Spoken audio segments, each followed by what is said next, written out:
Welcome students. आज हम लोग पढ़ेंगे बिहार बोर्ड क्लास 12th के 100 मार्क्स के हिंदी का पोइट्री सेक्शन का पहला चैप्टर जो है करवक।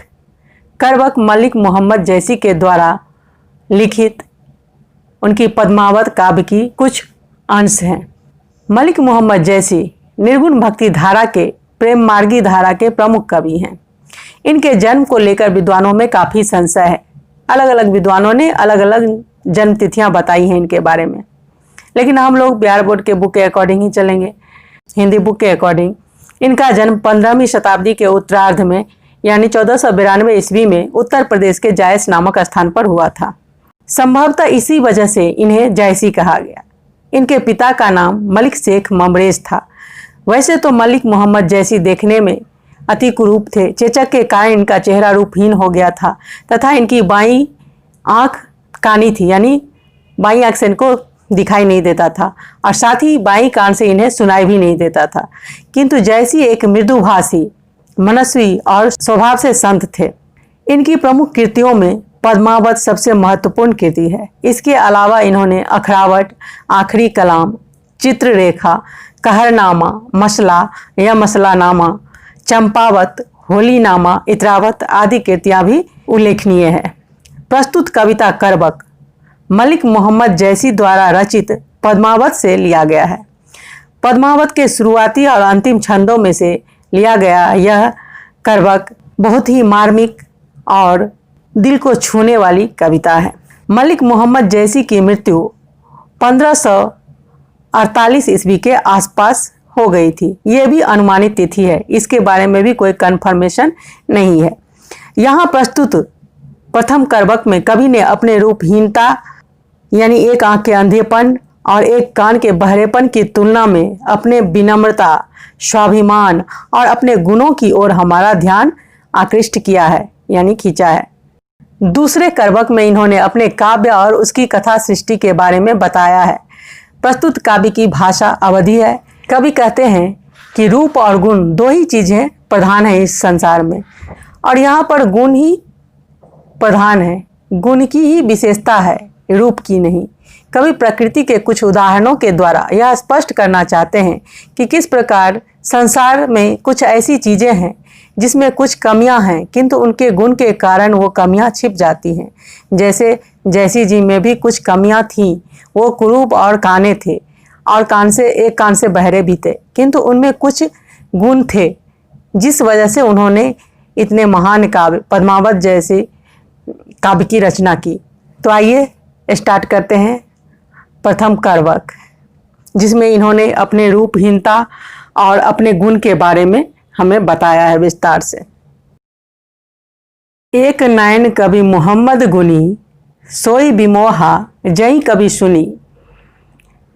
एक नयन यानी एक आँख।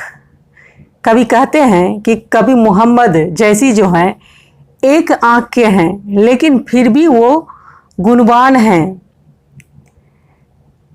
जिसको सुनकर जई कवि सुनी जग विमोहा, यानी जिसको सुनकर लोग मोहित हो जाते हैं, मुग्ध हो जाते हैं। कवि कहते हैं कि वो एक आँख के हैं लेकिन वो गुणवान हैं, और जिन लोगों ने भी कवि के काव्य को पढ़ा और सुना वो मोहित हो गए। उन्होंने कवि के रूप को नहीं देखा बल्कि उनको गुण को देखा और उस पर मोहित हो गए। यानी कवि के अनुसार यहाँ रूप नहीं गुण ही महत्वपूर्ण है। चांद जैस जग विधि अवतारा, दिन कलंक किन उजियारा। चांद जैस यानी चांद के जैसा, जग यानी संसार में, विधि यानी विधाता, अवतारा मतलब उत्पन्न किया या जन्म दिया, दिन मतलब दिया, कलंक मतलब दाग, किन उजियारा और रोशनी दिया या प्रदान किया। कवि कहते हैं कि जिस तरह से चांद को ईश्वर ने इस संसार में उतारा यानी उत्पन्न किया, उसी प्रकार मुझे भी इस दुनिया में विधाता ने, ईश्वर ने जन्म दिया। और जिस तरह चांद में एक दाग है यानी एक अवगुण है, एक कलंक है, उसी प्रकार मुझ में भी कुछ अवगुण दिए, यानी मुझे भी एक आँख और एक कान से रहित कर दिया। लेकिन फिर भी मैंने अपने एक ही आँख से, अपने गुण से, अपने काव्य के माध्यम से सारे संसार में प्रकाश फैलाया। जिस तरह दाग होते हुए भी चांद सारे संसार में रोशनी फैलाता है, उसी प्रकार मैं भी अपने रूपहीनता का कलंक लेकर भी अपनी एक ही आंख से इस सारे संसार में अपने काव्य के माध्यम से रोशनी फैलाया, प्रकाश फैलाया। जग सूझा एकई नैनाहा, उबा सुख अस नखतन माहा। जग सूझा, जग मतलब संसार, सूझा मतलब देखा, एक ही नैनाहा मतलब एक ही आंख से, और उबा, उबा मतलब उदित हुआ। सुख एक शुक्र नाम का तारा होता है जो कि बहुत ही चमकीला होता है, और शाम के समय से लेकर सुबह तक वह चमकता रहता है आसमान में। उसकी एक अद्भुत रोशनी होती है, सभी तारों में और सबसे अलग होता है। अस मतलब जैसा, नखतन महा मतलब नक्षत्रों के बीच में, मध्य में।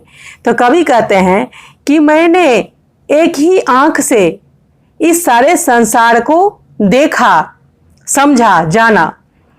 जिस तरह शुक्र नाम का तारा नक्षत्रों के बीच में उदित होता है और अपनी अद्भुत रोशनी से चमकता रहता है, उसी प्रकार मैंने भी अपनी एक ही आंख से इस सारे संसार को देखा और सारे संसार में अपने काव्य के माध्यम से अपनी गुणों को फैलाया।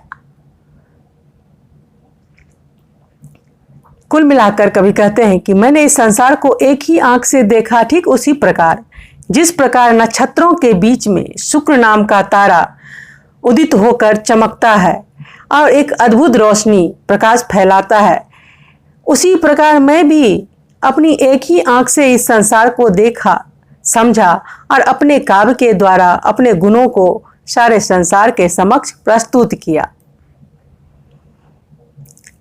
जो लही अम्बही डाभ न होई, तो लही सुगंध बसई न सोई।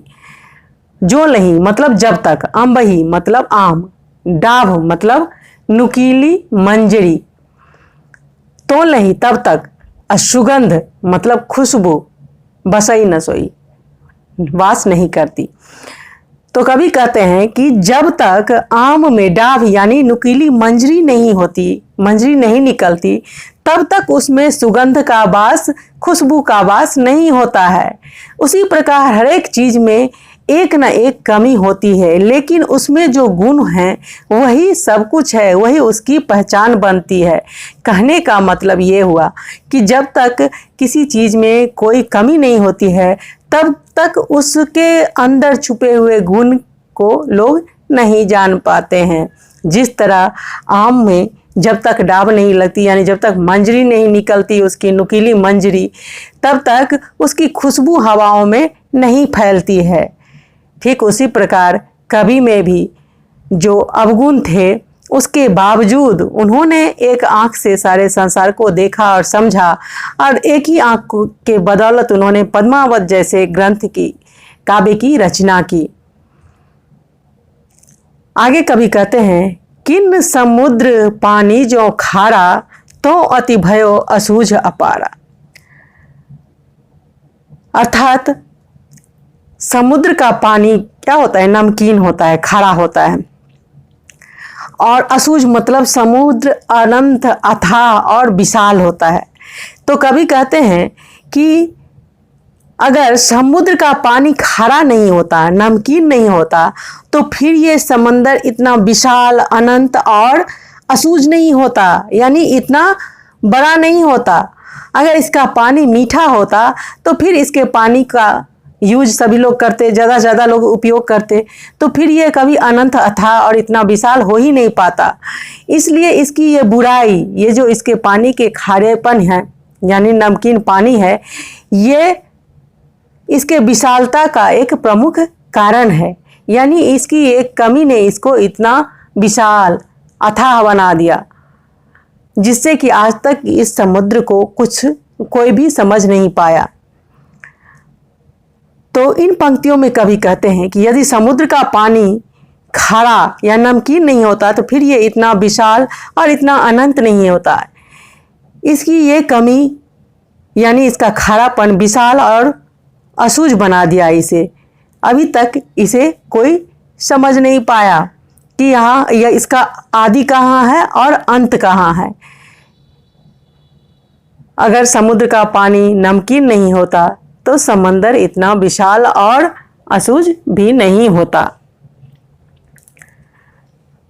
जो सुमेरु त्रिशूल विनाशा, भा कंचन गिरिलाग आकाशा। आगे कहते हैं कवि कि जब तक भगवान शंकर का त्रिशूल सुमेरु पर्वत का विनाश नहीं किया था, तब तक वह सुमेरु पर्वत भी सोने के पर्वत में यानी कंचनगिरी में नहीं बदला था और उसकी महानता नहीं थी। जब भगवान शंकर के त्रिशूल ने सुमेरु पर्वत को विनाश कर दिया, उसका नाश कर डाला, तब वह कंचनगिरी में बदल गया, यानी उसकी महानता बढ़ गई, उसका गुण बढ़ गया।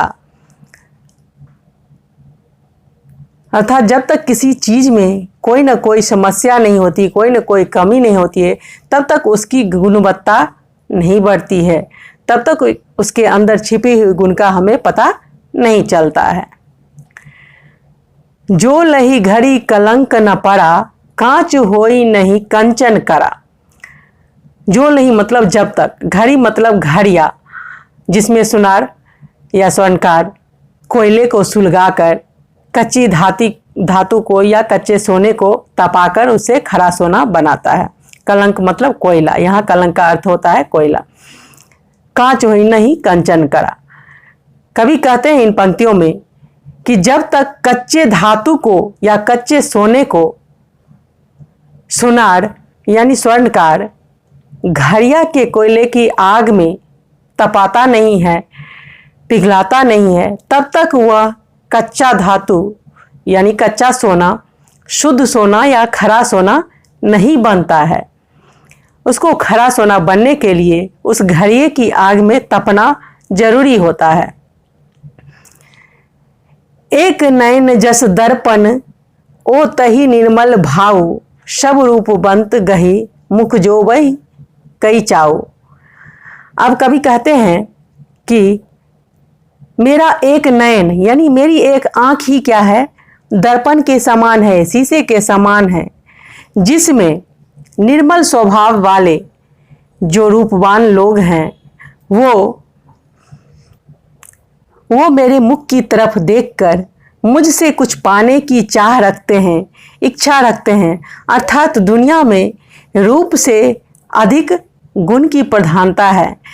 और कवि कहते हैं कि मेरे मुख की तरफ लोग इसलिए नहीं देखते हैं कि मैं कुरूप हूँ, बल्कि लोग इसलिए देखते हैं मेरे मुख की तरफ और मुझसे कुछ पाने की इच्छा रखते हैं, क्योंकि मेरी एक आंख जो है दर्पण के समान है, जिससे मैंने सारे संसार को देखा, समझा और उसी एक आंख की मदद से मैंने इस काव्य की यानी पद्मावत जैसे काव्य की रचना की। और जिस काव्य के दो बोल सुनने के लिए लोग मेरे मुख की तरफ देखते हैं और मुझसे कुछ पाने की इच्छा रखते हैं, अर्थात यहाँ मेरे रूप की नहीं मेरे गुण की लोग प्रशंसा करते हैं। तो इस प्रकार इस प्रथम करवक में कवि ने अपने रूप की अपेक्षा अपने गुणों की महत्ता को बताया है और हमें समझाया है कि दुनिया में रूप जो है वो क्षणिक होता है, लेकिन गुण जो है वो अमिट होता है। दुनिया गुण की पूजा करती है, ना कि रूप की। अब हम लोग करवक 2 पढ़ेंगे। करवक 2 में कवि मलिक मोहम्मद जैसी ने अपने काव्य के बारे में बताया है कि किस तरह से उन्होंने अपने कलेजे की खून की लई बनाकर और जोड़ जोड़ कर यह काव्य रचा है और इसे हम लोगों को सुनाया है। और जिसने भी उनका यह काव्य सुना उसे प्रेम की पीड़ा का, प्रेम के दर्द का अनुभव हुआ है। तो आइए शुरू करते हैं करवक 2। मोहम्मद यही कभी जोड़ी सुनावा। जोड़ी मतलब जोड़कर, प्रेम मतलब प्रेम, पीर मतलब पीड़ा यानी दर्द। तो कवि कहते हैं कि मोहम्मद यही कभी जोड़ी सुनावा, सुना जो प्रेम पीर गा पावा। जोड़ी लाए रकत के लेई, गाढ़ी प्रीति नैन जल भेई। रकत मतलब खून और लेई मतलब गोंद। तो कवि कहते हैं कि मैंने यह काव्य रच रच कर सुनाया है और जिसने भी इसे सुना उसे प्रेम की पीड़ा का अनुभव हुआ है।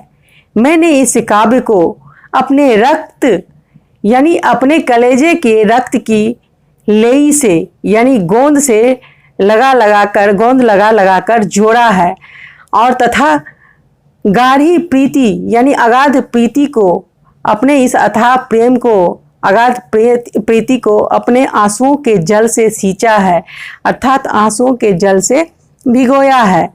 और इस तरह मैंने यह काव्य अपने कलेजे के खून की लेई बनाकर, गोंद बनाकर, उस गोंद से जोड़ जोड़ कर इस काव्य को रचा है और अपने आंसुओं के जल से इस गाढ़ी प्रीति को भिगोया है यानी सींचा है, तब जाकर यह काव्य तैयार किया है। ओ मन जानी कवित अस चिन्हा, मकु यह रहे जगत मह चिन्हा। और कवि कहते हैं कि मकु मतलब मुझे और चिन्ह मतलब चिन्हा मतलब चिन्ह। कवि कहते हैं कि मैंने यह सोचकर इस काव्य की रचना की है कि मेरे जाने के बाद मेरी आखिरी निशानी के रूप में यह काव्य इस दुनिया में रह जाए, अर्थात मेरे जाने के बाद भी लोग मुझे इस काव्य के माध्यम से याद रखें, जाने। और आगे कवि कहते हैं कि मैंने इस काव्य की रचना यह जानकर की है कि मेरे न रहने पर, अर्थात मेरे मर जाने के बाद भी इस संसार में मेरी यह आखिरी निशानी रहे, यानी मेरा यह काव्य मेरी आखिरी निशानी के रूप में इस दुनिया में रहे और इस निशानी की वजह से भी लोग मुझे याद रखें। आगे कवि कहते हैं, कहाँ सो रतन सेन अस राजा, कहाँ सुबह असी बुद्धि उपराजा। कहाँ अलाउद्दीन सुल्तानु, कह राघो जय किन्न बखानु। कहाँ स्वरूप पद्मावती रानी, कोई न रहा जग रही कहानी। आगे कवि कहते हैं कि अब न तो वह रत्नसेन राजा है और न ही वह रूपवती पद्मावती रानी है, न ही वह बुद्धिमान शुआ है और न राघव चेतन या अलाउद्दीन सुल्तान है। ये इनमें से आज कोई भी नहीं है इस दुनिया में, लेकिन आज भी इनकी कहानी, इनके यश, इनकी कीर्ति इस दुनिया में विद्यमान है। इसीलिए कवि ने भी इस काव्य को रचा ताकि लोग इनके जाने के बाद इनको याद रखें। धनी सो पुरुख जस कीरतुई जासु, फूल मरे पे मरे न बासु। धनी मतलब धन्य, पुरुष मतलब पुरुष, जस मतलब जिसकी, कृति मतलब यश, जासु मतलब जैसे। तो कवि कहते हैं आगे कि वह पुरुष धन्य है, भाग्यशाली है, जिसकी कृति यानी यश आज भी दुनिया में वर्तमान है, यानी जिसकी कृति यश प्रतिष्ठा आज भी दुनिया में है। जिस तरह फूल के मुरझाने पर भी उसकी खुशबू, उसकी सुगंध रह जाती है, उसी प्रकार ऐसे भाग्यशाली महापुरुष जो होते हैं उनकी कीर्ति, उनका जस उनके चले जाने के बाद भी इस दुनिया में रह जाते हैं। जिस तरह फूल के मुरझाने के बाद भी उसकी खुशबू रह जाती है, यानी फूल झड़कर मुरझाकर झड़ जाती है लेकिन उसकी खुशबू रह जाती है, ठीक उसी प्रकार महापुरुषों की भी कीर्ति यश इस दुनिया में रह जाती है। आगे कवि कहते हैं, कई न जगत जस बेचा, कई न लीन जस मोल। जो यह पढ़े कहानी, हम समरे दुई बोल। कवि कहते हैं कि इस संसार में कोई भी ऐसा नहीं है जिसने यश को बेचा हो और खरीदा हो। तो फिर मैंने जो अपने कलेजे के खून से यह काव्य लिखी है, उसे जब कोई पढ़ेगा तो वह 2 पल के लिए ज़रूर मुझे याद करेगा। यानी कवि कहते हैं कि मैंने अपने कलेजे के खून की लेई से जोड़ जोड़ कर जो यह काव्य रचा है, अपने आंसुओं के जल से गहरी प्रीति को सींचा है। इस महान काव्य को जब भी कोई पढ़ेगा तो वह हमें 2 शब्दों में याद रखेगा, अर्थात मेरे गुण को याद रखेगा, मेरे रूप को नहीं। और इस तरह से मेरी भी कीर्ति, मेरा भी यश इस संसार में मेरे जाने के बाद रहेगा। अर्थात कवि के अनुसार इस संसार में रूप से अधिक गुण का महत्व है। यही कारण है कि कवि कहते हैं, मेरे रूप नहीं बल्कि मेरे गुण के कारण ही लोग मुझे याद रखेंगे। क्योंकि रूप तो क्षणभंगुर होता है, एक दिन मिट जाता है, लेकिन गुण कभी मरता नहीं है, समाप्त नहीं होता, वह अमिट होता है। और जब तक धरती रहेगी तब तक व्यक्ति नहीं बल्कि उसके गुणों को लोग याद रखेंगे। तो उम्मीद है यह कविता आप लोगों को अच्छी तरह से समझ में आ गई होगी। अगर यह कविता आपको अच्छी तरह से समझ में आ गई है और यह वीडियो अच्छी लगी है तो फिर आप इसे लाइक कर दें। अगर आप इस चैनल पर नए हैं तो इस चैनल को सब्सक्राइब कर लें और साथ ही बेल आइकन को प्रेस कर दें और ज़्यादा से ज़्यादा इस वीडियो को अपने दोस्तों के साथ शेयर करें ताकि उन्हें भी इसका लाभ मिले। धन्यवाद।